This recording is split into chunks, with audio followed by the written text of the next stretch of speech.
ଝାରସୁଗୁଡ଼ାରେ ତେଲ ସଂକଟ ଗତକାଲିଠାରୁ ପେଟ୍ରୋଲ ପମ୍ପରେ ଲମ୍ବା ଲାଇନ୍। ଝାରସୁଗୁଡ଼ା ସହରାଞ୍ଚଳର ବେହେରାମାଲ, ଓଏମ୍ପି, ସରବାହାଲ, ବେହେରାପାଟ ଏବଂ ବିଟିଏମ୍ ଅଞ୍ଚଳରେ ଥିବା ବିଭିନ୍ନ ପେଟ୍ରୋଲ ପମ୍ପରେ ଲମ୍ବା ଲାଇନ୍ ଦେଖିବାକୁ ମିଳିଛି। ପେଟ୍ରୋଲ ଏବଂ ଡିଜେଲ ପାଇଁ ହନ୍ତସନ୍ତ ସାଧାରଣ ଲୋକେ।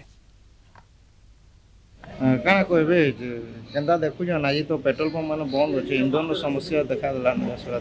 ଝାରସୁଗୁଡ଼ା ଜିଲ୍ଲାରେ ଦେଖବାରେ ମିଳୁଛି ଅନେକ ପେଟ୍ରୋଲ ଟାକି ଆଜି पेट्रोल डिजेल टाकी बंद हो पड़े।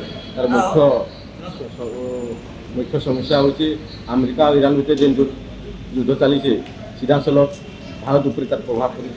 भारत जेन अन्य देश मान निर्भर करूला पेट्रोल डिजेल और गैस भारत को आसी पावा जो आज भारतर अनेक राज्य से आज पेट्रोल डिजेल गैस समस्या लगी रही है। पेट्रोल डिजेल जेन कमी हो लोक मैंने जेन लाइन 600 किलोमीटर लगी लोक मैंने लाइन रे लगी कैंसी ने गैस नहीं मिलूला गैस दूरीकरण आला बेले पेट्रोल नहीं मिलवा एते लोग जीवार आबार समस्त मेसिनरी अच्छे किए केन के ऑफिस जा ड्यूटी जा केन ऑफिसर जा सब किए तार तुदार करवा तो ई सब जेन अचिंता रही से माने जेन बसीचन तो कहीनी तार चिंता करवा कथा निश्चय चिंता करुवे किंतु हमर इना कहउछन जे हमर इंडिया जेन अचल प्रधानमंत्री ताको डबल इंजिन तो से डबल इंजिन टा केनता चलबा एखन पेट्रोल नहीं इमाने जदि पानी थी चलेबे हेले भल कथा है।